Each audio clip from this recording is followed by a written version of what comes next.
Hello. All right, I want to talk about opportunity costs today and see if you think about the opportunity costs more, if it could help you scale your business, reach your financial goals even. So opportunity cost is the benefit or value of something that must be given up in order to achieve something else. So let me say that again.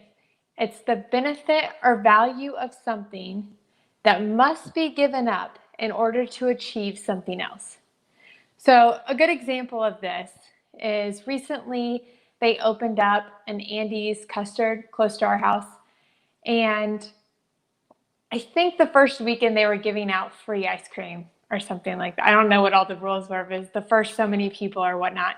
But we were driving home from soccer and we thought, oh, it'd be a great idea to stop by and get all the girls ice cream. We drove by and the line was so long. So even though the ice cream is free, the opportunity cost is what you give up to wait in line for the free ice cream. For us, it would have been our sanity with 3 little girls very tired and hot from soccer. But that gives you an example of what that opportunity cost is. It's what we would have given up to get something else. So although things say that they are free, doesn't actually mean that they are free. Everything costs something when you look at that opportunity cost. And so I want to relate it to construction. And more specifically, I want to relate it to when business owners are working in the field versus operating their business from the office. And then also from an accounting standpoint in our services and what we provide to the construction industry. So we're going to take an example of a company doing $1 million in revenue roughly, and the owner's cost, all the payroll costs. So labor, like direct labor hour or salary, I should say, taxes, benefits, anything like that would go into that cost. And for round, easy numbers, we're going to say this owner's cost is $100 per hour. Now, for some of you might be like, oh, geez, where can I get that job? Others of you that, especially in the union world, know that $100 isn't too far out of line. So we're going to use that $100 an hour rate. Now, this owner is wanting to work in the field, and they spend 30 hours a week in the field working in the business. So that is $3,000 a week that it's costing the business for this owner to work in the field. Now, let's say if they found another employee that could work just as fast, was just as skilled, kind of get rid of some of those extra variables there, and they only had to pay $50 an hour for that laborer to work in the field. So automatically the business is saving $50 an hour. But now that business owner goes back into the office and starts doing sales calls and generating revenue. And now they're generating revenue of $100 per hour. So now your opportunity cost is $150 per hour. And at $150 an hour times 30 hours a week, you got $4,500 that the business is now on the plus side. That's the opportunity cost of having the owner work out in the field.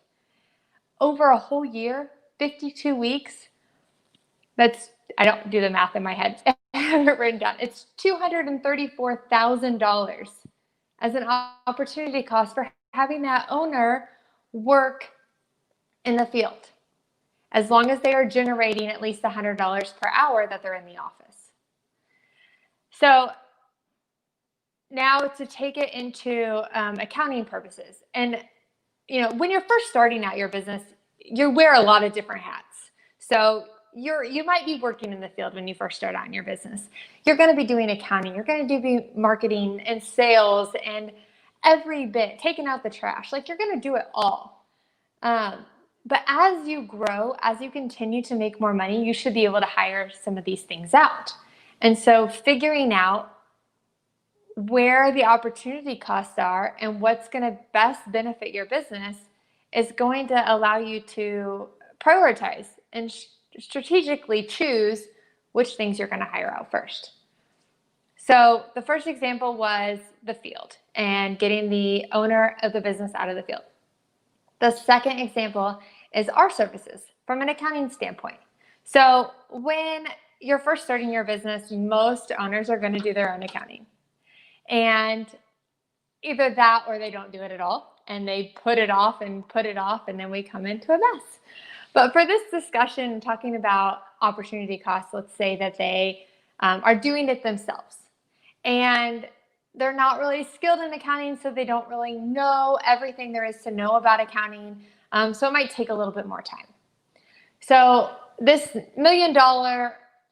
company is generating $1 million in revenue, and we're going to use the same $100 an hour cost for the owner. And this owner is spending 10 hours per week doing the accounting. So billing customers, receiving payments from customers, entering invoices from vendors, making sure that all of these costs are getting coded to jobs, hopefully correctly, paying bills, trying to set up new jobs, end of the month reconciliations. They're probably not even entering the credit card charges, just entering the bill on the credit card. Their numbers probably aren't really right still. They don't know what they mean, but they're trying. So that's costing them $1,000 a week to do that because their rate is $100 per hour and they are spending 10 hours. So an accounting firm comes in and says, hey, we'll charge you $500 a week to do your accounting. And at first, when you do the math, you're thinking, oh, that's over $2,000 a month. That's a lot of money. But then when you go back and figure out that you were spending $4,000 as the owner, 2,000 doesn't really seem that bad. So the accounting firm takes over. Now the numbers are more accurate. There's better data. There's more reporting. You have an advisor. You have a strategic partner. And you got back those 10 hours. So you can do what you want with it. Go spend more time with your family. Grow your business. Do what you love to do. And let's say that you're taking those 10 hours and you're generating revenue. You're generating business. You're growing your company. So, and you again are generating that $1,000. So now you're generating an extra $1,000. You saved $500. That's $1,500 a week. I didn't do this math, so let me get my calculator out here. So if I do 1,500 a week times 52 weeks, $78,000 that you're saving. That's the opportunity cost that you are giving up by doing your own accounting. So now some may say, well, I'm not going to pay myself to do my accounting. It's my business. I'm not going to pay myself to do that. And so if that's the case and you're not paying yourself, but you're still not having the time to go generate that extra $100 an hour, it's still what, 5,000? Let's see. 5,200. Sorry, I'm not doing the math off the top of my head. An extra $5,200. So that you could be generating in your business. Oh, I did not do that right. It would be $100 an hour times 10 times 52 is $52,000. There you go. And then you have to pay the accounting firm. So you're still coming out ahead. I just want to make sure I covered all the bases. I can give you real numbers. You're still coming out ahead $26,000, even if you're not paying yourself to do the accounting. By getting that time back and putting it into your business to generate revenue, even at $100 per hour, you're saving $26,000. So again, I know it's difficult when you're first starting out. when you're first starting out your business and trying to figure out what things you can outsource, who you should hire out to do everything.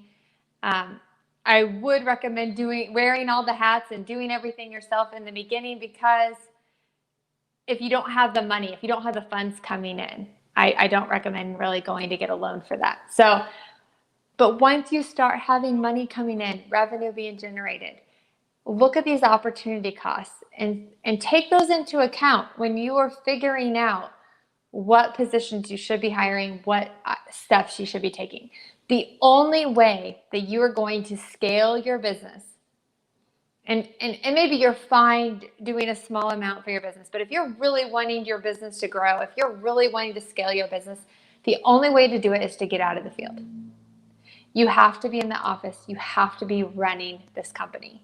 You have to be generating revenue. You have to be getting new leads, making connections, talking to people. So that was really the big point of this from the construction standpoint, is figuring out what the opportunity costs are. For if you are still in the field as a business owner and wanting to scale your business. So I hope this helped. Thanks for bearing with me on the calculations. If you like this, please share, comment, and we will talk to you soon. Thanks.